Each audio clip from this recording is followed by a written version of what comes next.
در زمین‌های للمی خوجگی دوستی شهر ترسونزاده در همین شب و روز تربوز و خربوزه‌های للمی پخته رسیدند که اکنون از طرف دهقانان جمع آوری شده به بازارها برآورده می شود.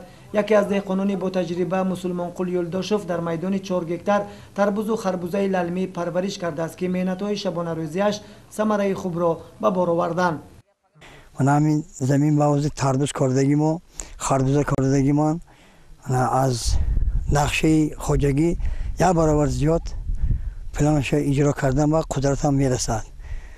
من همین پاله با حاضر 4-5 نمود تربوز 3-4 نمود خربوزه من کردگی من همین چیزای خربوزه یا تربوزه برده من استقلالیت با جشن استقلالیت با خانه کودکان شهر ترسونزاده با خانه پرنسالان با تاش با کودکان همسایه شهر نو با هر سال تحفه میبرم تحفه میکنم. من چسب خودم با من و این چسب خیلی تربوز انگور هر سال تحفه میبرم استقلالیت با.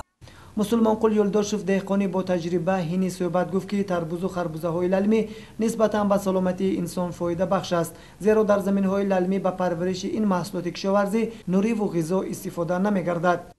همین خربوزه آبی نواد، خربوزه اطلس میکارم، هندلک میکارم، خربوزه های من بوری کله میکارم، خربوزه با دیگه نامیدم میکارم، تربوزی استرخم میکارم، تربوز من سیاه زمستان میستادگی میکارم، تربوزی پیشپزک میکارم، تربوزای من دیگه نمودم هست 3-4 نمود دیگه هم هست همه تربوزا ما میکارم. نصیب باشد یا برابر زیاد با 10 گکتار 8-10 گکتار تربوز خربوزه میکارم پالیزی. در واقع استفاده چنین زمین‌های للمی مهنت‌های زیاد را طلب می‌کند. چنین میدان‌های بیکار خوابیده را استفاده کرده از آن حاصل خوب رویانیدن مسئولیت بیشتر را طلب می‌نماید. درباره پرورش پالیزی‌های للمی و زحمت‌های مسلمانقل یلداشوف ساکن دهه دودربک هلالوف چنین ابراز اندیشه نمود. آنچه که شما دیده سودید البته این بی زحمت به دست نمی‌آید.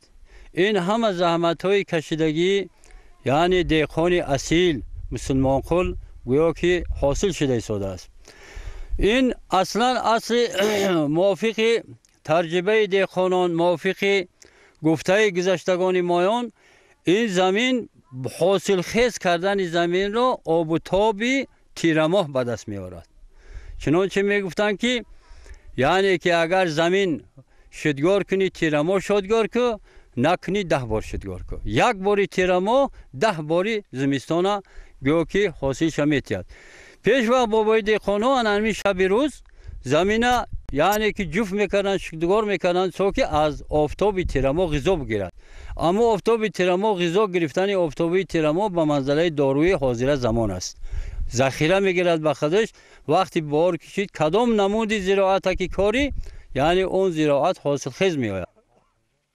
بکرالله عوضوف معاون رئیس خوجگی دوستی میگوید که چنین زمین‌های للمی در اطراف خوجگی دوستی 147 گکتار را تشکیل میدهد که قسما در موسم تیرما غله‌دانه کش کرده می شود. برای همین ما حاضر در موضع زمین‌های للمی قرار داریم.